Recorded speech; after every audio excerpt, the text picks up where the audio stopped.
You're listening to Overwatch League Daily, your daily source for Overwatch League news, scores, and more. Here's your host, KickedTripod.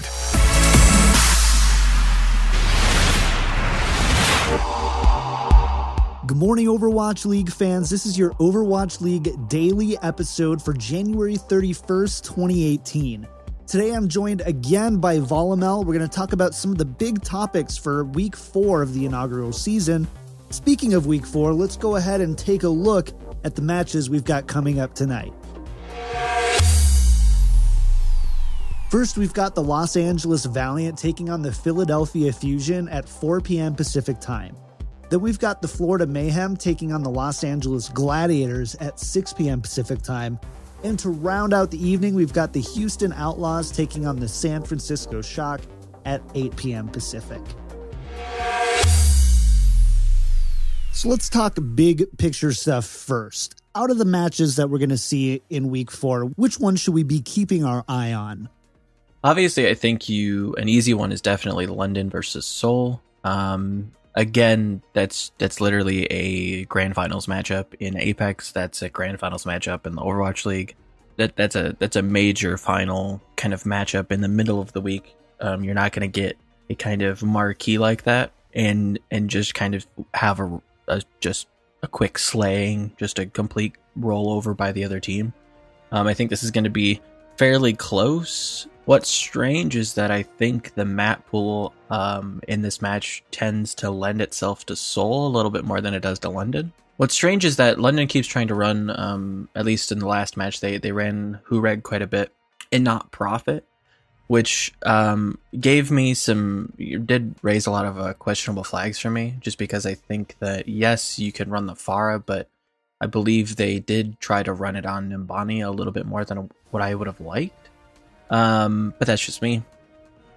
I still think that they're trying to, use as much time as they have to try new things, to kind of test everything, test everyone, who works on stage, who works well together on stage, stuff like that. So I think the Seoul Dynasty tends to edge them out here. I think that London has looked quite vulnerable with just odd ult usage, a little bit of coordination issues. What about Dallas this week?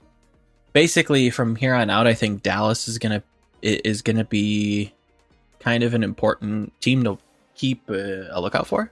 And when I say that, I don't really expect them to win, especially this week, because I think this week Dallas plays Philadelphia and they play New York. The weird part about Dallas is that they play, and if they can, and this is just assuming they continue to play the same style.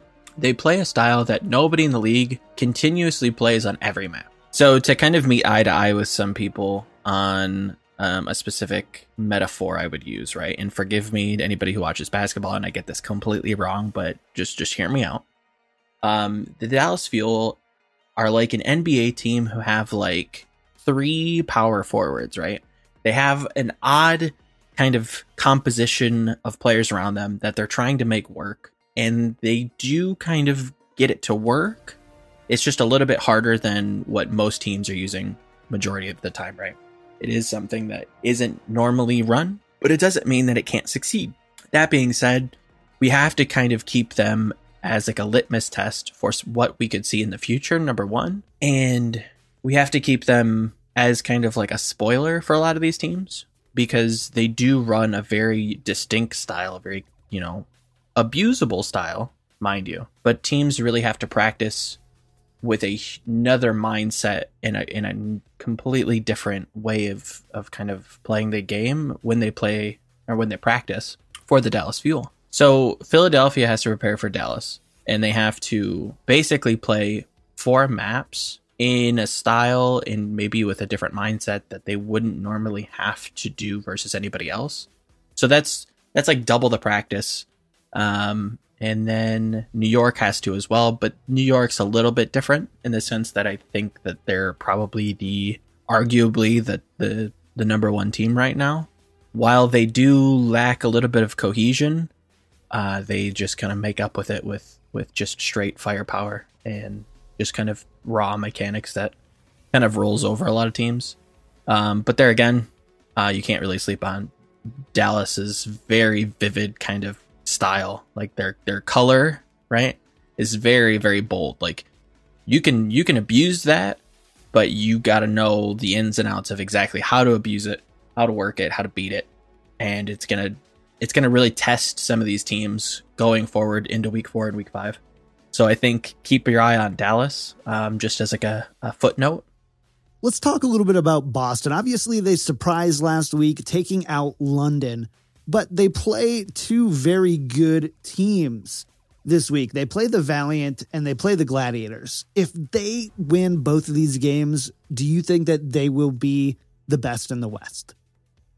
If Boston can beat LA Gladiators and LA Valiant, yes, I would say that they're probably the best team in the West, and they could compete for top 4, if not top 3 in the league currently.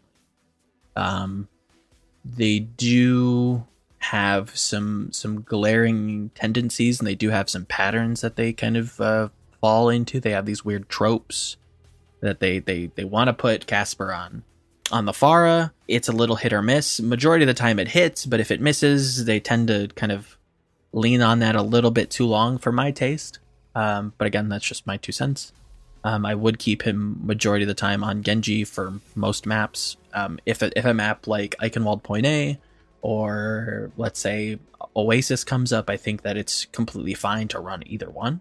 And I think that it's smart to have a very versatile player, you play to his strengths. So I know I said best in the West, but just to get a little bit more clarity here, if Boston beats both of these teams, you would put them in the top 4 or even top 3? If Boston Uprising beats the LA Gladiators and they take the win against the LA Valiant, they definitely would be top 4 for me. You could argue top 3. I think there is an argument to be had there. It's not even really that an uphill of a battle if I'm to argue with myself for a moment, because I think they've proven to be one of the most improved rosters, barring Houston, because I think Houston had all of the right pieces. They just kind of didn't. It's very strange to me that their first couple weeks were so middling, and I think that did lend itself to their Tracer identity kind of being a little murky at the time. So I think that if Houston had Linkser on Tracer earlier on and kept him on the Tracer throughout the entirety of stage 1, I think that they probably would have been where I think Boston could be if they do take the wins here. But I think that this is a very doable week for them, and if push comes to shove, I would definitely have to lean in and say that I think they definitely can beat the LA Gladiators. The Valiant, on the other hand, is going to be a little bit more of a toss-up. Yeah, I think it's doable, and I would put them quite high on the totem pole if they do manage to take the 2 wins here. All right, last question for you, and it's about Houston. The Outlaws are on a hot streak right now. They've won 4 in a row. What are you looking from them this week? So yes, I think that that Houston is on a hot streak, but it's kind of a weird one because their biggest match was last week, or their kind of most their best competition, let's say, was last week when they 4-0'd the Gladiators, right? Which is great. They shut them out, very convincing, very clean, and they rolled over the Gladiators. That's completely great, and they've looked better when they put Linkser on Tracer. I think everybody is in agreement with that. The kid's nuts. The kid's very versatile. He plays a lot of different things, and he's quite the talent. This week again, they have San Francisco, which I think should be quite easy for them. I think shouldn't be much of a task if you can 4-0 LA Gladiators last week. Granted, I guess you could argue that maybe LA was just having an off week, but I don't think San Francisco hitting a peak here, meeting Houston at a valley, I don't think they lose. I don't think that Houston really loses against San Francisco here. But there again, their biggest test is going to come later on in the week on Friday when they play against Seoul.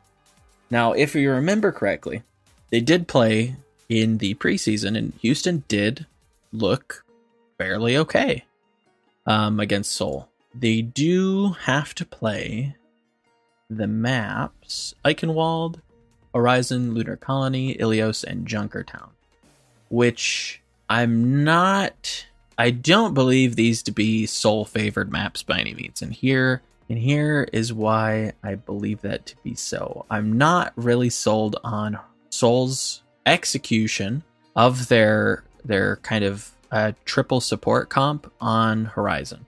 Whereas I think Houston is going to pull out the kind of quad tank comp on attack. And not many people have been able to kind of thwart that. A slambulance, I think everybody called it on Twitter. It is quite the weird composition. I think the way that you have to beat it is actually positioning a little bit more aggressive with dive. So Seoul has to play dive defense. Houston decides to play the tank, the kind of 4-tank composition on offense. You position a little bit more aggressively off the point, a little bit more forward, and you start to use the high ground to your advantage. And when they start to speed boost through, you start to pick them off and separate them from their other teammates. And then you slowly kind of take the pieces one by one, very chess-like, right? Because what ends up happening is when you hold back on the point and they just speed boost you on the point, their team comp is just better than yours when it comes to fighting, like basically within melee range with very close and very narrow choke points. If you kind of picture Horizon A, it's very, very tight, very close, very walled in, and there's not a lot of room to work, and that's perfect for Roadhog. It's perfect for Diva Splash. It's perfect for Reinhardt, and it's perfect for Lucio. It keeps everybody really bulked up. It's great for Zarya as well. It just lends itself to this tank composition. So if Seoul wants to beat that composition, I think they have to position a little bit more forward on Horizon A, and then they can pick them off. And I think that their dive's really good. Speaking on Seoul, I think their dive defense is very good. It's very standard. There's really not a lot of, bad, or there's not a lot of counters to kind of punish dive.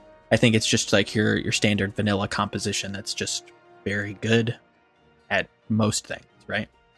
Now, Seoul on attack, they tend to want to use this somber composition to abuse the Orisa Hog setup. And I think that Houston will...